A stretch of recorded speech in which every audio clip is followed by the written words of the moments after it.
देखो नेक्स्ट क्या है हमारा इंडियन न्यूक्लियर पॉलिसी। किसकी इंडियन न्यूक्लियर पॉलिसी, यानी कि भारत की जो हमारी न्यूक्लियर पॉलिसी क्या थी, इसकी बात करनी थी इस टॉपिक पे हमें कि भारत ने कौन कौन से स्टेप लिए, कैसे हम लोग भी टेस्ट करते हैं, सब पे क्या करेंगे, डिटेल स्टडी करेंगे। हमारे पास में कौन कौन सी मजबूरियाँ बनती हैं कि हमको क्या करना पड़ता है, मजबूरी में टेस्ट करना पड़ता है। बल्कि क्या था, इंडिया क्या था, हमेशा इसके खिलाफ था। किसके खिलाफ था? हथियार, न्यूक्लियर वेपन से क्या था, इंडिया हमेशा खिलाफ था। भारत ने कभी नहीं कहा कि हम क्या करना चाहिए, हमें टेस्ट करना है। लेकिन मजबूरी में क्या करना पड़ता, हमको टेस्ट करना पड़ता है। क्यों? क्योंकि हमारे आसपास क्या थे, ऐसे थ्रेट मौजूद थे और उनसे बचने के लिए क्या करना पड़ेगा, इंडिया की मजबूरी बनती है कि हमें क्या करना पड़ा, हम टेस्ट करें इस पे। लेकिन ये प्लान क्या था, अचानक से नहीं बना कि अचानक से प्लान बनाया गया हो। इसके लिए क्या था, स्टार्टिंग से काम किया जा रहा था। इसके लिए क्या था, स्टार्टिंग से काम किया जा रहा था कि हमें क्या क्या करना, यानी कह सकते हैं स्टेप तो बहुत पहले ले लिए गए थे। स्टेप क्या किए गए थे, बहुत पहले उठा लिए गए कि कैसे ऐसा किया जाएगा। लेकिन क्या था, जब हमें वर्ड से क्या था, देश आज़ाद होने के बाद भी जब सिक्योरिटी नहीं मिलती हमारे, किसके लिए, हमें सुरक्षा की गारंटी नहीं मिलती। क्योंकि कौन था हमारा पड़ोसी देश, क्या था, चाइना। वो क्या करके बैठ गया था, टेस्ट कर करके बैठ गया था। क्या करके बैठ गया था, टेस्ट करके बैठ गया था।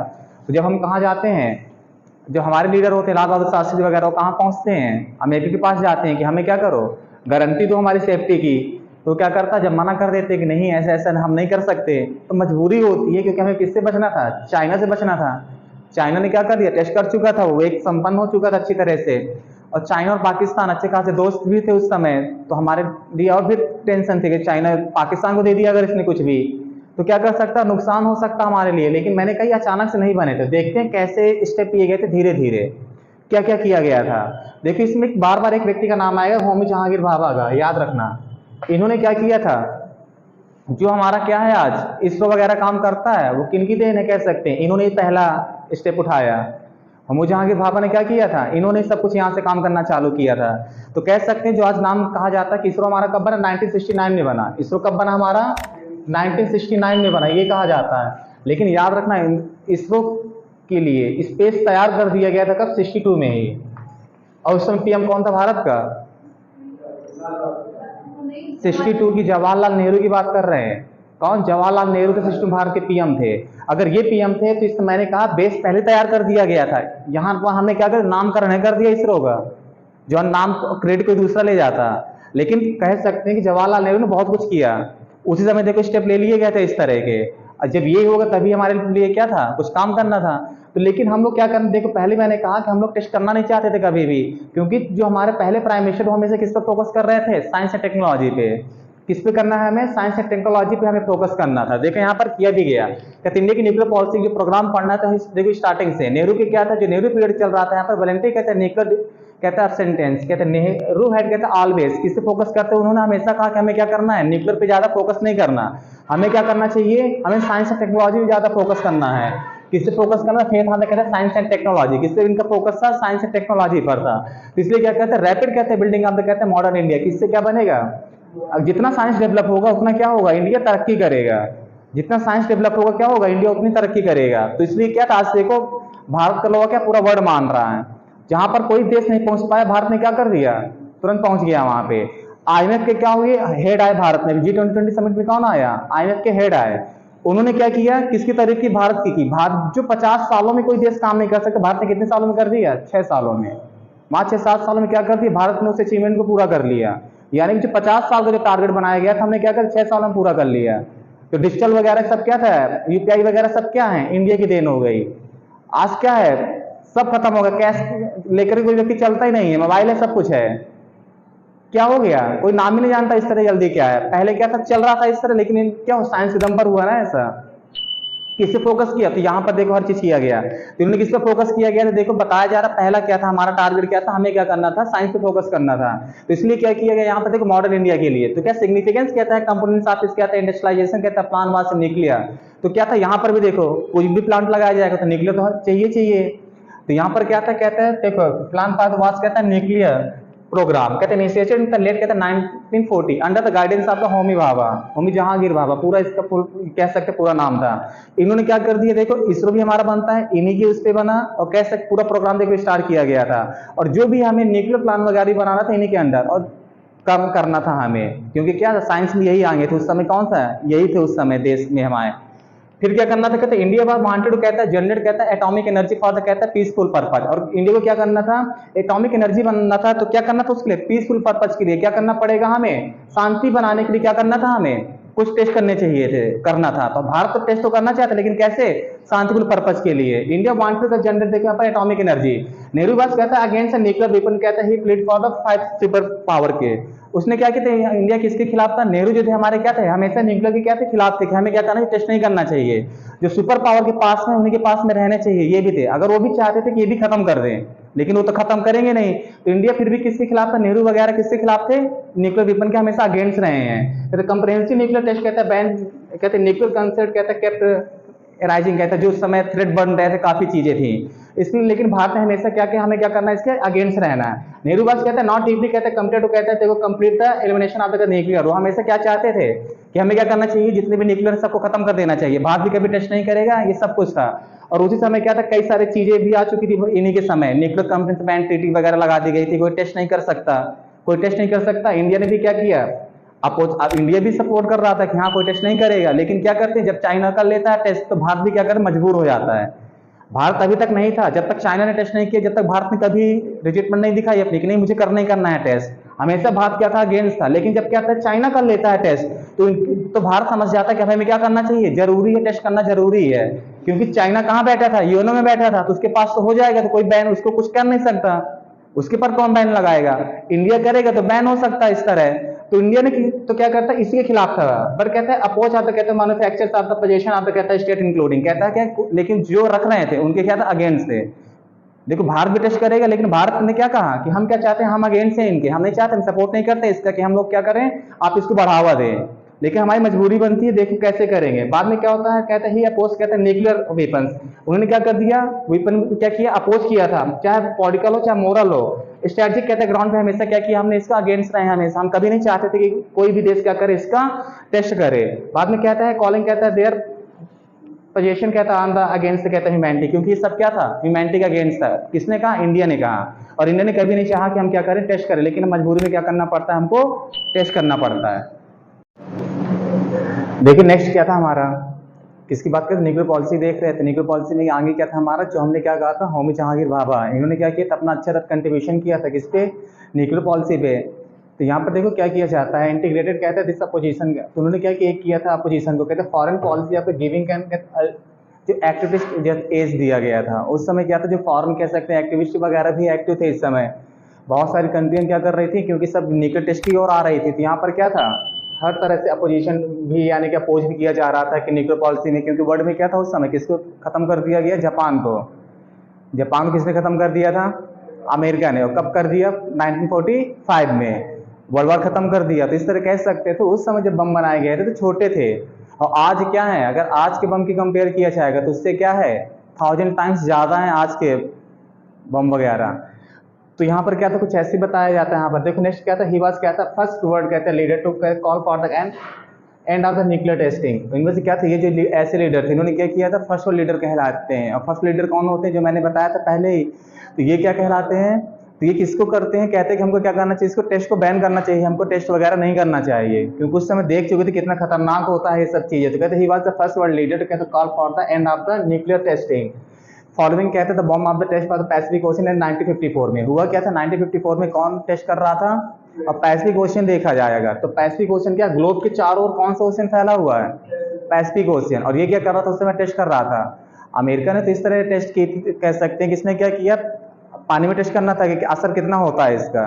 तो इसने क्या, किसको सिलेक्ट किया, पैसिफिक ओशियन को, और अपने जहाज खड़ा कर देता है, कहाँ पे, समुद्र में जहाज खड़ा कर देता है, देखते इसका इफेक्ट कितना होता है। लगभग 57 के आसपास जहाज खड़े होते हैं, और एक बड़ा सा जहाज खड़ा करता है, और उसमें क्या करता है, नीचे बम ले जा करके फोड़ा जाता है, सेकंड नहीं लगते, कहाँ गया उसका बड़ा वाला, आसपास से तो खत्म वैसे ही। लेकिन कह सकते हैं जो बड़ा जहाज उसने खड़ा किया था वो सेकंडों में खत्म हो जाता है, उसी के ऊपर क्योंकि विस्फोट होता है तो पता नहीं लगता कि कहाँ खत्म हो गया वो। तो इस तरह टेस्ट कर रहा था उस समय, जब टेस्ट किया तो ये इफेक्ट निकलता है। फिर तो इसलिए क्या कहे, तो बैन करने की बात की जाती है, अगर पानी में इस तरह करने लग जाएंगे तो और नुकसान होगा टेस्ट का। फिर क्या, तो हॉबियर कहता है इंडिया देखिए इसमें क्या था, सिविलियन कहते हैं न्यूक्लियर एनर्जी कहते हैं programme under the department of the atomic energy. Atomic मैंने पहले बताया कौन थे, होमी जहांगीर भाभा वगैरह, इन्हीं के अंडर में था सब कुछ। तो इनको क्या करना दिया था, हेड कहता है हेडेड वाज आल्सो केस कहते हैं कैपेसिटी मेजर फिगर कहते, और इनको कहा जाता है कि आपको भी क्या करना, कुछ ऐसा प्रोग्राम बनाइए। इनके लिए अंडर में हर चीज काम हो रहा था क्योंकि सब कुछ क्या था, इन्हीं के अंडर में था। तो इनसे कहा जाता है कि आप के अंडर में सब होगा और आपको क्या करना है, एक प्रोग्राम लॉन्च करना है जो क्या करे कि न्यूक्लियर टेस्ट के लिए इस तरह हम भी आगे बनाएंगे फ्यूचर के लिए। ये सारे प्रोग्राम देखो सेट किए जा रहे थे उसी समय, लेकिन हम लोगों ने किया नहीं कुछ भी। तो नेहरू उस समय क्या थे, लीडर थे भारत के, तो कौन होगा, सब कुछ नेहरू चाहेंगे वैसे ही होगा, तो ये वैसे ही कर रहे थे। तो इंडियन न्यूक्लियर पॉलिसी, हमारे इंडिया की न्यूक्लियर पॉलिसी क्या है, नो फर्स्ट यूज की है। हम क्या करेंगे, हम पहले यूज नहीं करेंगे, पहले भी अगर हमने बम बना भी लिया तो हमारी पॉलिसी कैसी है, नो फर्स्ट यूज की। हम क्या करेंगे, पहले यूज नहीं करना है हमको, क्या नहीं करना, एटम बम का कहीं भी। और साथ में क्या है हमारी पॉलिसी, अगर हम कभी भी लड़ाई होती है इन केस हमारी, किसके साथ लड़ाई है, बांग्लादेश के साथ सपोज कर लड़ाई हो जाए, तो बांग्लादेश के पास में न्यूक्लियर वेपन्स नहीं है, तो हम उसके साथ में न्यूक्लियर वार नहीं लड़ेंगे, ये भी हमारी पॉलिसी में है। हम किसके साथ न्यूक्लियर वार करेंगे, जो हमसे न्यूक्लियर वार करेगा हम उसके साथ न्यूक्लियर वार करेंगे।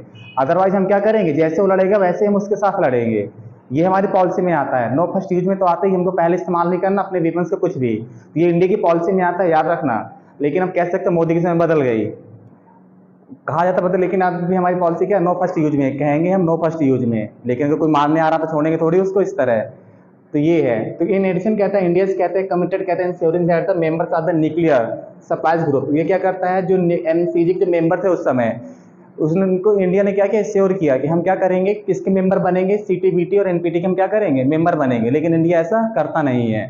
बाद में क्या करता है, क्योंकि इसका फुल फॉर्म क्या होता है, कॉम्प्रिहेंशन टेस्ट बैन ट्रीटी हो गया। इसका मतलब क्या था, हमें क्या करना है, वो उसी समय अमेरिका ने क्या कर दी, बहुत सारे सैंक्शन लगा दिए थे किस पर, टेस्ट करने पर, कि हम क्या करेंगे, टेस्ट वगैरह कोई नहीं कर सकते, जितने देश बना चुके सब वही करेंगे। लेकिन इंडिया बाद में क्या करता है, इसके मेंबर नहीं रहता, खुद ही इसके बाहर निकल जाता है। इसी तरह एनपीटी वगैरह होती है, नॉन प्रॉफिटर ट्रीटी होती है, यहाँ पर क्या था, इसमें भी ऐसे किया जाता है कि कोई टेस्ट नहीं करेगा किसी भी तरह से। लेकिन इंडिया फिर भी करता क्या है, जो अपना पहला टेस्ट करता है कब करता है, under the guidance of the Indira Gandhi. Indira Gandhi क्या होती है, भारत की क्या होती है, प्राइम मिनिस्टर होती है उस समय। इनके साथ में चैलेंज था, तो क्या करती हैं, सबसे पहले टेस्ट करने के प्लान बनाते हो, कहाँ करते हैं, राजस्थान में टेस्ट किया जाता है। और क्या करते हैं, हमारा कह सकते हैं पार्सली कहते कुछ सक्सेस रहा, हमने पहली बार टेस्ट कर लिया, तो मतलब कह सकते हैं हम सक्सेस रहे। अब बाद में क्या हो जाता है, under the leadership of the कह सकते हैं अटल बिहारी वाजपेयी, दूसरा जब हम करते हैं अपना विस्फोट, तो यहाँ पर क्या था, यहाँ पर सबसे बड़ा चैलेंज था, यहाँ पर क्या हमें सक्सेस होना ही होना है, कोई चांस नहीं था। अगर मालूम चल गया दूसरे देशों को कि हमने टेस्ट भी कर लिया है और अनसक्सेस भी रह गए, तो बहुत मार पड़ेगी हमें। तो पूरी तरह से कह दिया गया था कुछ भी करो लेकिन सक्सेस होकर के दिखाना है हमें, यहाँ पे कुछ भी कर लो लेकिन हमें क्या करना है, सक्सेस होना है। और उस समय कह सकते हैं किस्मत किसकी अच्छी थी, इंडिया की अच्छी थी। उस समय कौन था, जब जैसे कि मिल गए हमें अटल बिहारी वाजपेयी, वैसे कौन से मिल गए, एपीजे अब्दुल कलाम मिल गए, जैसे एक से बढ़कर एक मिल गए। इनसे कहा गया तो फ्री हो, और फ्री हैंड छोड़ दिए गए उनको। उन्होंने कहा किया, अमेरिका गए घूमने फिरने, नासा के द्वारा उनको हायर किया जा रहा था। उन्होंने कहा मेरे पास तो कुछ है ही नहीं, मेरे में तो फैमिली है कुछ भी, मुझे रहना कहाँ है, एक ही भारत माता के लिए जाना, तो ऐसे कुछ स्पीच देते हैं, वहां पूरा देख करके चले आते घूम करके नासा में क्या चल रहा है। और जब यहाँ पर आते तो पूरी चीजें बताते हैं कि वैसे ऐसे चल रहा, तुम लोग यहाँ जो प्लान बनाते हैं ना वहाँ देख रहा बैठे बैठे। और उनका सैटेलाइट है जो क्या करता है, निगरानी रखता है, लेकिन कितनी मिनट के लिए जाता है, 10 मिनट के थोड़ी बाहर हो जाता है, नहीं देखता किसी को। तो उसी में टेस्ट करना है, ये हर चीज़ उनको आगे सीक्रेट बताते हैं नासा का, तब जाकर यहाँ पर विस्फोट करने का प्लान बनाया जाता है। और राजस्थान में क्या किया जाता है, अफवाह फैला दी जाती है कि हमने क्या किया है, आंधी पानी आ गया, तूफान आ गया, झोपड़ियाँ बनाई राजस्थान में, रेगिस्तान में झोपड़ियाँ बना देते हैं खूब सारी। और क्या करते हैं, क्योंकि जब विस्फोट होगा तो क्या होगा, तेजी से धूल मिट्टी उड़ेगी बहुत सारी, तो ये तो होना ही था। तो हमने क्या करते, राजस्थान में झोपड़ियाँ वगैरह बना दी खूब सारी। और वो झोपड़ियाँ क्या हो गई, विस्फोट हवा में क्या हो गई, जब विस्फोट होगा तो उड़ेगा तो वही हर चीज़, ये उड़ गया और पड़ोसी हिल गया। पड़ोसी कौन था, पाकिस्तान। अब किसी के बगल में बम फोड़ दो तो वो सन्ने तो रह ही जाएगा ना कि क्या हो गया अचानक से। और अमेरिका को मालूम नहीं चला कि विस्फोट कर दिया, अब मालूम किसको चल गया, पाकिस्तान को मालूम चल गया। बाद में वो कहता है कि तुम देखते रहेगा अमेरिका ने विस्फोट कर लिया, क्योंकि दोस्त कौन था उस समय, पाकिस्तान किसका दोस्त, अमेरिका का दोस्त था। और अमेरिका मना कर रहा था पाकिस्तान को, तुम टेस्ट नहीं करोगे, तुम टेस्ट नहीं करोगे, जानते हो तो नटखटबाज कुछ भी कर सकता है ये। तो उसने मना कर रखा था और मान रहा था, अमेरिका की बात थोड़ी पाकिस्तान अवॉइड कर सकता था जरा सा भी, उसने बात मान रहा था, कह रहा था नहीं करूंगा। अब फिर वो क्या कर रहा था, उसने जैसे भारत ने विस्फोट किया और अमेरिका को सीधे कहा देख लो उसने विस्फोट कर लिया, तुम कुछ नहीं कर पाए उसका। भारत ने यानी कि अमेरिका ने सैंक्शन लगा दिए भारत पे। अटल बिहारी वाजपेयी की यहाँ पर जो गवर्नमेंट होती है गिर जाती है, वो देखो टेंशन नहीं लेते जरा सा भी, मैं पद पर रहा हूँ चाहे ना रहा हूँ, क्योंकि क्या हो जाती है, सेंसर लगते हैं, सेंसर लग गया तो क्या होगा, महंगाई क्या हो जाएगी, देश में बढ़ जाएगी। तो गवर्नमेंट, तो लोग किसको ब्लेम करेंगे, गवर्नमेंट को, तो उनको क्या करना पड़ता है, इस्तीफा देना पड़ जाता है। तो इससे यहाँ की इनकी गवर्नमेंट क्या हो जाती है, गिर जाती है इस समय। लेकिन फिर भी क्या, देश के लिए इन्होंने ऐसा किया, और इसी के चक्कर में बाद में कौन कर लेता है, पाकिस्तान कर लेता है। अब वो जाता है, कहता है देखो पड़ोसी ने कर लिया, तुमने कुछ नहीं किया, अब मैं कर रहा हूँ तो मुझे तुम धमकी दे रहे हो इस तरह। तो कहता है क्या करोगे, लगा दो सैंक्शन, क्या कर सकता है, तो कहते मेरे भी लगा दो, मैं भी फेस करूंगा सैंक्शन, क्या है। तो मेरे वो तो है पाकिस्तान, अब वो भूखों मरने लग गया। जब भूखों मरने तो क्या करेगा, वो टेक्नोलॉजी बेचने लग गया। इसने क्या कर दिया, टेक्नोलॉजी वगैरह बेचने लग गया ये। अब टेक्नोलॉजी बेचेगा तो टेंशन किसको, अमेरिका को। वो कहेगा कि अभी तो एक ही चक्कर में, इस टेंशन के चक्कर में ये टेक्नोलॉजी बेचेगा, पैसे के चक्कर में, पैसा चाहिए देश को चलाना है, तो कहाँ से पाएगा पैसा वो, टेक्नोलॉजी बेच करके। तो नॉर्थ कोरिया वगैरह टेक्नोलॉजी बेचना चालू कर दिया इसने। तो अमेरिका को समझ में आया, इस तरह अगर मैं सेंसर लगा कर रखूंगा तो क्या करेगा ये, क्या करेगा, ऐसे ही हल्ला मचाएगा, सबको टेक्नोलॉजी बेचता रहेगा, सबके पास बम हो जाएंगे इस तरह, सबके पास में न्यूक्लियर वेपन्स वगैरह हो जाएंगे। तो कहता है इस पर सेंसर हटाता है। जब इस पर सेंसर हटा दिया तो दूसरा देश क्या पीछे रहेगा, तो कहता है हम क्यों, हम भी तो ऐसे ही थे। तीसरे एक दूसरे के चक्कर में विस्फोट कर लेते हैं, एक दूसरे के चक्कर में सेंसर भी हटा लेते हैं। इस तरह इनका क्या रहा है, प्रोग्राम रहा पूरा।